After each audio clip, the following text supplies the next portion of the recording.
States of matter, we're going to cover gases today. It is a lot of review from other states of matter units that we've talked about and just previous knowledge of solids, liquids, and gases. But we're just going to go forward with some more terminology. All right, this unit is pretty straightforward. All right, not real in-depth. You get to use your notes, so it makes it even more simple because it is just a lot of vocabulary, all right, and terms. So here we go.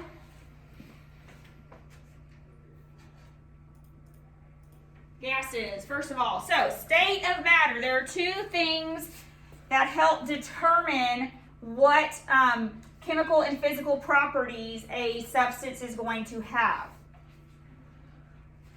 The first is composition.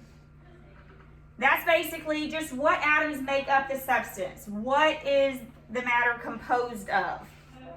Obviously, whatever the substance is made up of is going to help to determine what properties that substance has.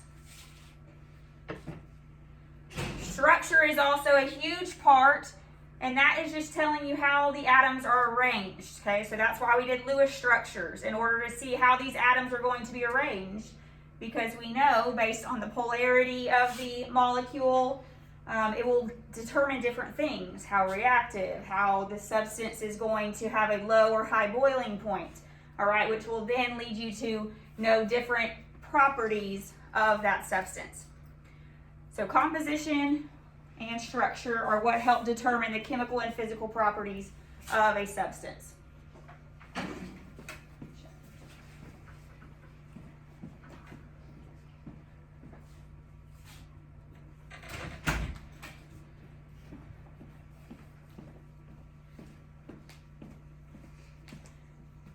Any questions on that? Okay, so kinetic molecular theory, throughout the notes you'll see that abbreviated as KMT. Okay, so what it is, it's the idea that particles of matter are constantly in motion, okay, that our particles are constantly moving. The KMT is used for describing the properties of solids, liquids, and gases in terms of energy. So if we know particles are constantly moving, we know that the particles have energy. Okay, and this energy is going to change depending on what type of substance that we have, what state of matter that we have. Because we know solid particles do not move very much, so they do not have much energy. Whereas liquids have a little more energy, gases, of course, have the most energy of all. So this KMT, kinetic molecular theory, is going to help us determine how much energy these particles have. We're going to talk specifically about the kinetic molecular theory in terms of gases, because those are our substances with more energy. There are 5 assumptions that we have to take in order to use the kinetic molecular theory. So that's what we're going to discuss first today.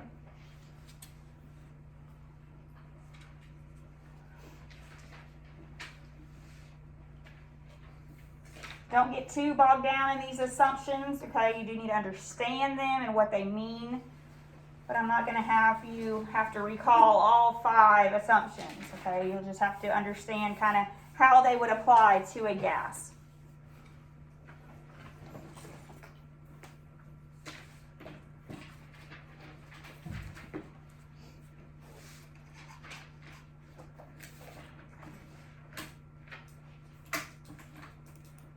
Okay, so we have 2 types of gases. We have what's called an ideal gas. And that is a perfect hypothetical gas that fits all of these 5 assumptions that we're going to talk about of the kinetic molecular theory. As we go into the assumptions, that'll make a little bit more sense. A real gas is a gas that does not behave like the KMT assumptions.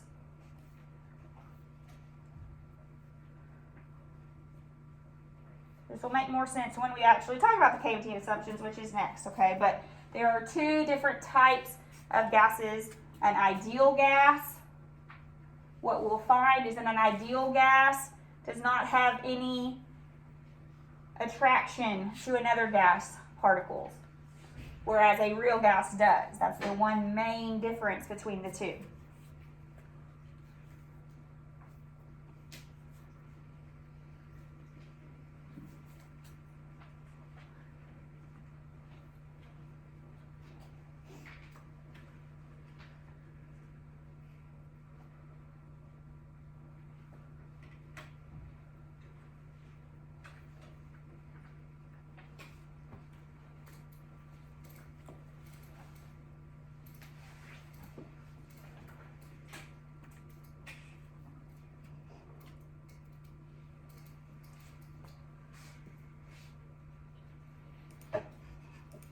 Okay, so 5 assumptions. Here's the first one. Gases have large numbers of very tiny particles that are far apart relative to their size. So what that means, in a huge room where we have a gas particle, or lots of gas particles, hundreds and thousands of gas particles, they are very small in regards to how far they are from another gas particle. What this is saying, in other words, is that most of the volume where your gas is located is filled by empty space. So yes, there are a lot of gas particles, but what it's saying is they're so small that it's pretty much just all empty space where the gas is located. The volume of the gas particle is negligible compared to the volume that the gas is filling. So this helps us explain why gases have a very low density compared to liquids and solids. Remember, density is mass over volume. So if our gas particles are very, very, very small, the mass of our gas must be very, very, very small, right? And our volume, we're saying, huge volume. So that, if you have a small number divided by a huge number, that gives us a very small density, right? So gas have very small densities because the mass of the gas particles are so small compared to the large volume that it's taking up. This also helps us understand why gases can be compressed so easily. Compression, right, means squeezing, decreasing the volume in something. So if most of the volume of a gas is filled up with empty space, well, it's easy to compress because I'm not actually compressing particles, I'm just compressing empty volume, empty space. So that's why it's very easy to compress a gas, or gases are very compressible.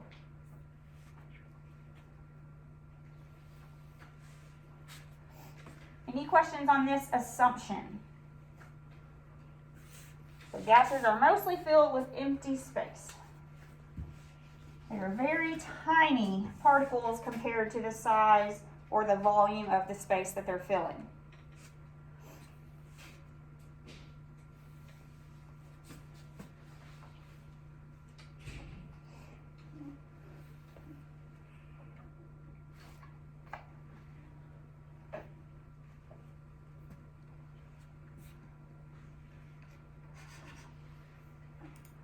All right, number 2, for an ideal gas, we have to assume that collisions between gas particles are elastic. And what elastic means is that there's no loss of energy. So it means when one gas particle collides with a wall or another particle or anything, it doesn't lose any energy. It continues bouncing at the same energy that it was going previously. There is no loss of energy. Energy can be transferred between particles when they collide, but they're not losing. Nothing's losing energy. Okay, so that's another assumption of an ideal gas. No loss of energy.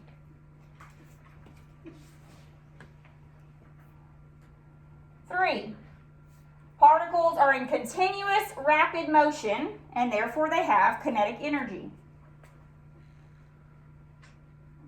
That makes sense. We know if something's moving that it has kinetic energy, because kinetic energy is the energy of motion. Okay, so Of course, if the gases are moving, the gas particles are moving rapidly, they're going to have energy. This is the big thing right here that's different between an ideal gas and a real gas. For an ideal gas, kinetic energy overcomes the attraction between the particles. So what that means is because these gas particles have so much energy as they're moving, they're not slowing down because they're attracted to another gas particle. There is no attraction. They just keep on bouncing and moving in a rapid motion. They're not changing course because they're attracted to another gas particle. Okay, that's for an ideal gas. They're moving faster, they have more energy, therefore they can overcome any attraction to another gas particle.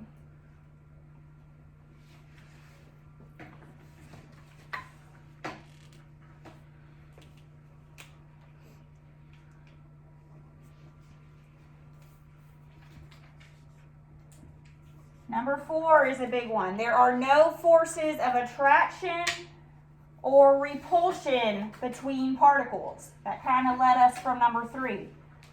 But as these gas particles are spontaneously moving and bouncing rapidly off anything that they hit, they are not trying to attract to any other gas particles. They are not being repelled from another gas particle. So knowing our intermolecular forces, what type of intermolecular force do you think represent most gases? London dispersion, right? Our weakest of all intermolecular forces. So that would lead you to know that most gases have London dispersion force because they have very, very weak attractive forces.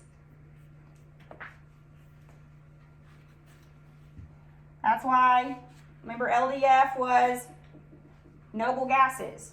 Noble gases, very, very low attractive force, and they are gas substances. Same thing with our non-polar molecules, like hydrogen gas and bromine gas and chlorine gas, non-polar, so very, very, very weak attractive forces. Okay, so most gases would fall under the category of London dispersion forces.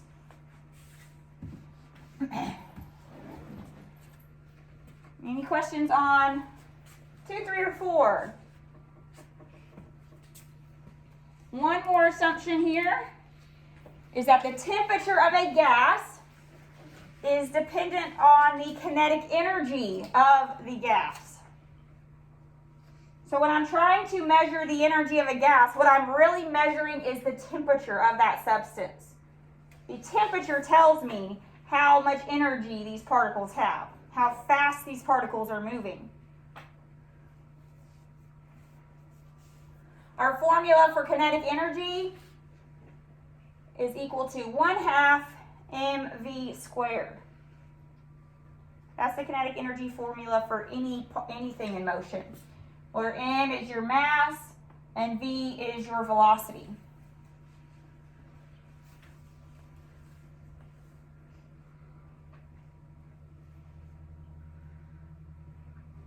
If we say that all specific gases have the same mass, which is almost negligible, therefore kinetic energy is going to depend solely on the speed of the particles.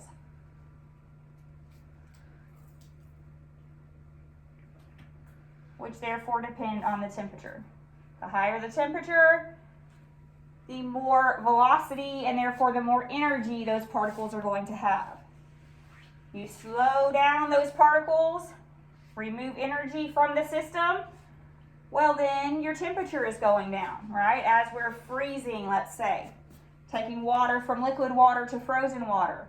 Obviously those particles are having to slow down, lose energy, and therefore their temperature is falling as well.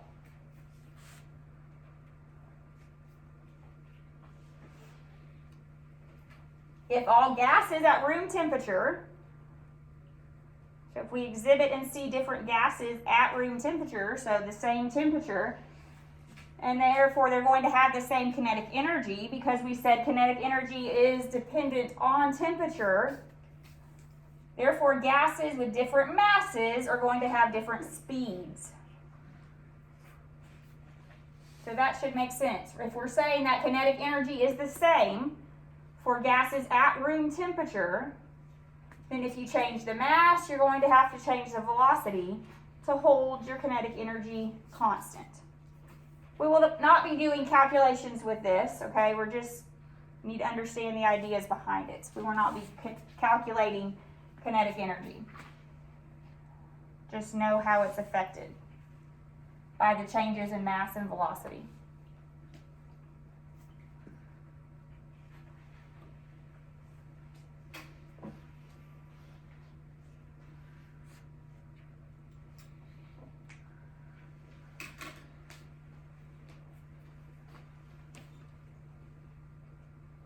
So if I ask you how do you measure the velocity of particles, well, it's kind of hard to measure the speed of a gas particle that you can't see. All right, it's hard to measure the energy of a gas particle you can't see, but you do that by taking the temperature. Okay, so temperature is a practical means to determine how fast these particles are moving, because that's something we can do. That's something we have a device for, okay? So a lot of students kind of get that confused or just spit an answer out, oh, you take the velocity. Well, how is that possible? Okay, it's not very possible. So that's why temperature is a good measure for us in order to see the energy of the particles.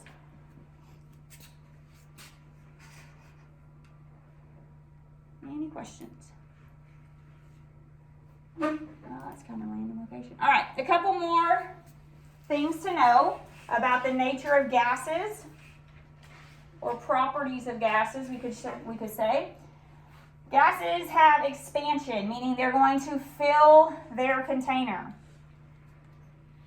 So whatever container, whatever room, whatever space they're able to fill, they're going to do it because they're going to,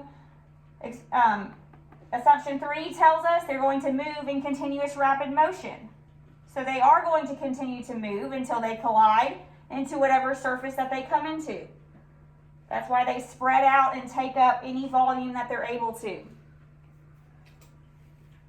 Assumption 4 also agrees with this nature of a gas as expansion because this said that there is little to no attractive forces. So if there's no attractive forces between these gas particles, there's nothing to hold them together. That's why as you see steam rising from a pot, it's going to expand. There's no attractive forces to keep those gas particles together.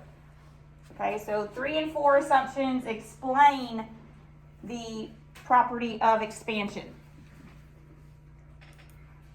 Fluidity.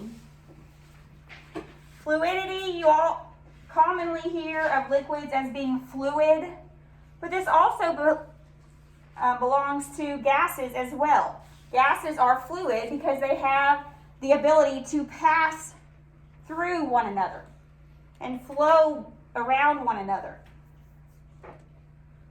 So that is why gases are also fluid. Same thing because of assumption number 4, meaning they have little or no attractive forces. So when it gets to another gas particle, it's not going to just stop and be attracted together. It's going to continue to flow past one another because there's no attractive forces to stop that flow or to stop those particles.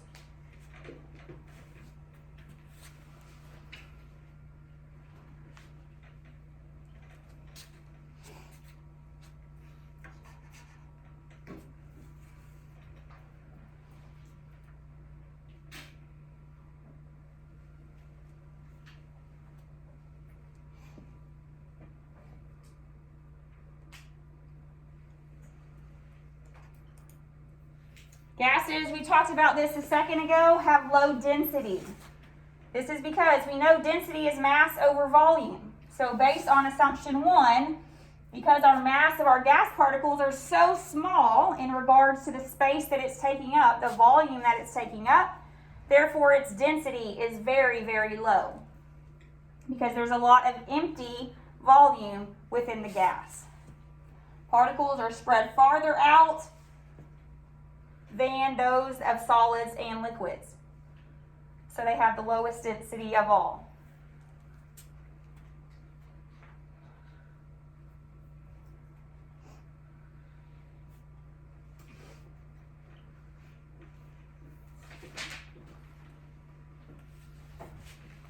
we know if we had, let's say, a beaker, the top on it, of course, for the gas, but the gas particles would be very small in this beaker. Whereas if you had a liquid, they would be closer together within the volume. So the mass is heavier in the volume, and then a solid, very compact. So that's why the density increases, smallest of all for the gases, and then increases as you move to the solid material, because the mass is greater in the similar volumes.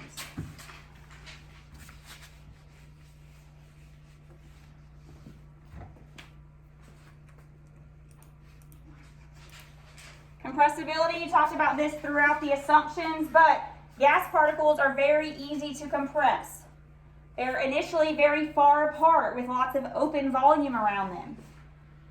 So when you can compress the gas, you're going to have less space around those gas particles.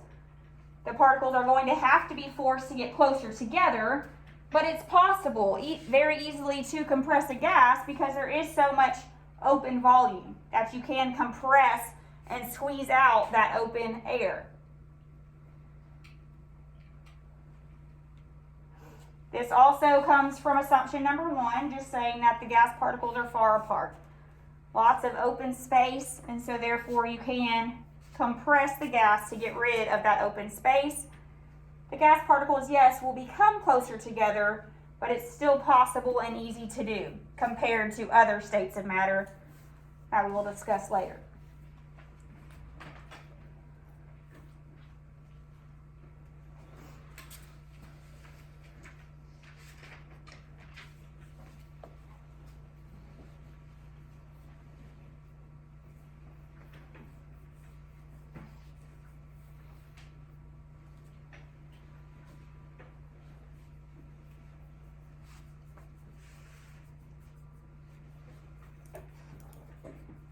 Alright, diffusion is another property of a gas. What diffusion is spontaneous mixing of particles of two substances because of the random motion. So we know gases have random motion. So if we combine two different gases together, diffusion just means that these two gases will spontaneously mix.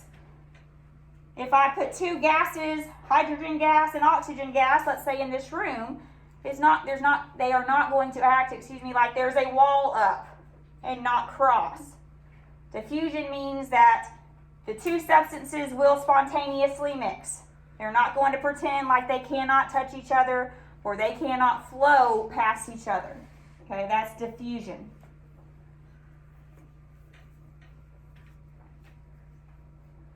Effusion is when gas particles pass through a small opening.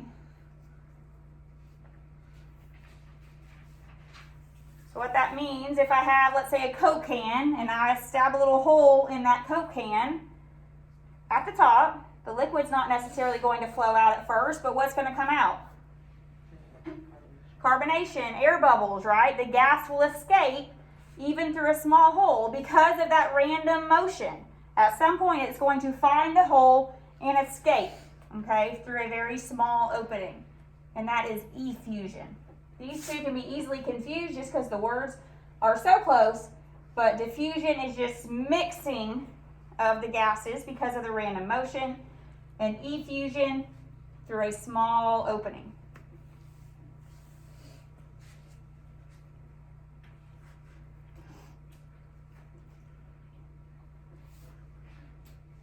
Once again, you're not going to have to calculate this, but this is just saying how effusion would work or change with different gases. So the rate of effusion, so how fast a gas is effusing from a small opening, is directly proportional to the velocity of the particles. So what that means, the faster the particles are moving, the more gas is going to be effused from the small opening, which makes sense. If particles are moving slower, they're not going to effuse as quickly because they're not going to be able to find that small opening as easily or as quickly as a faster moving gas.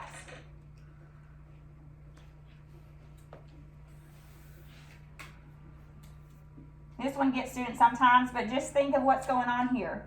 Effusion is inversely proportional, so backwards, opposite to the square root of the molar mass. All this is saying is the smaller the particles, the quicker the rate of effusion, which makes sense. Smaller particles, once again, will move around quicker. Therefore, they'll be able to find that small opening and effuse quicker than larger particles, larger gas particles. Once again, you're not going to have to calculate it, but just know the relationships there.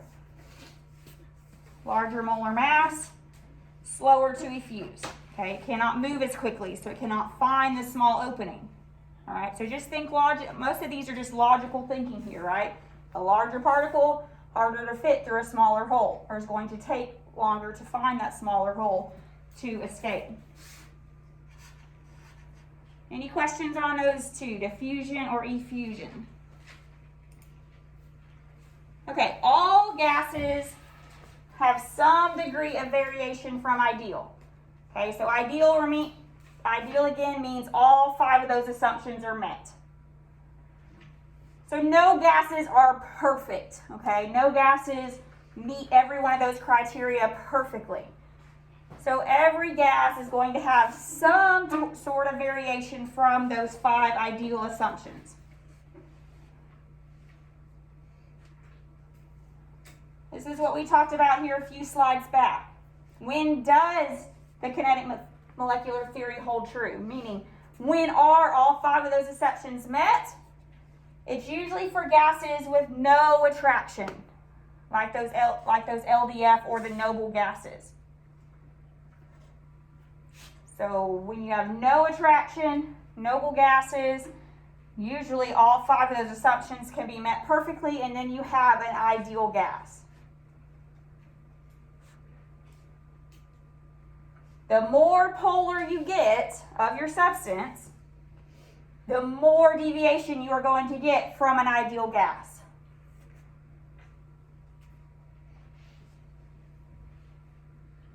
And that should make sense, because the more polar you get, the more attraction you are going to have, because you have stronger dipoles, right? So the more attraction you are going to have to other gas particles, which will then break one of your KMT assumptions. So the more polar gases are going to be more real gases. Remember at the beginning we talked about ideal versus real. So the more polar will be more real gases.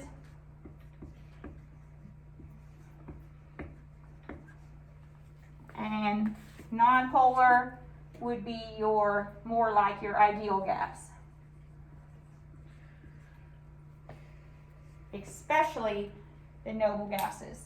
So here's a kind of example saying that NH3, we know, is polar. What else type of intermolecular force is going on here? Hydrogen bonding. Okay, we know is much more strongly attracted to one another. Stronger forces going on. So that is going to deviate more so from the kinetic molecular theory than F2, because F2 is a non-polar gas, LDF, and even more so than neon, because neon is a noble gas with no attraction. Okay, so the more attraction you get, the more polar you get, all right, the more deviation from that kinetic molecular theory. Because those particles are going to start attracting and maybe changing their path as they are randomly moving around. Higher temperatures and pressure are also going to make these gases deviate from ideal.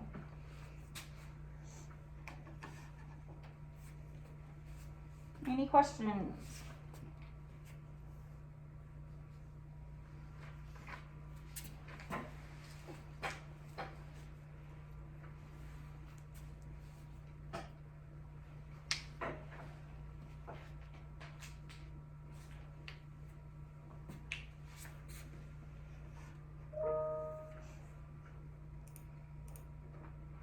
All right, so here is just a picture showing at low pressure right? The particles are bouncing with some, of course, kinetic energy, no attraction, huge volume.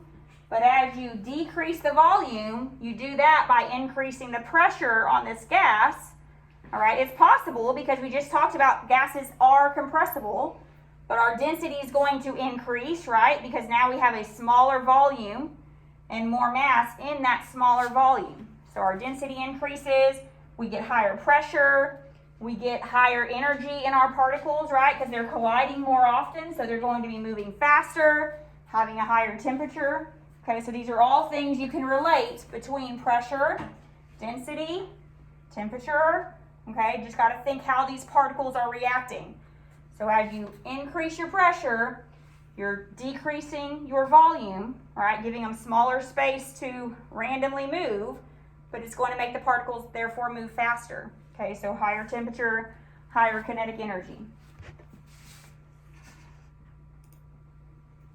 Okay, we're going to stop there at gases today. The plan is we will next week cover liquids and solids, and then we have phase changes to cover as well. So only really one more full lecture to go, and then we'll do a short part with our test review before your test.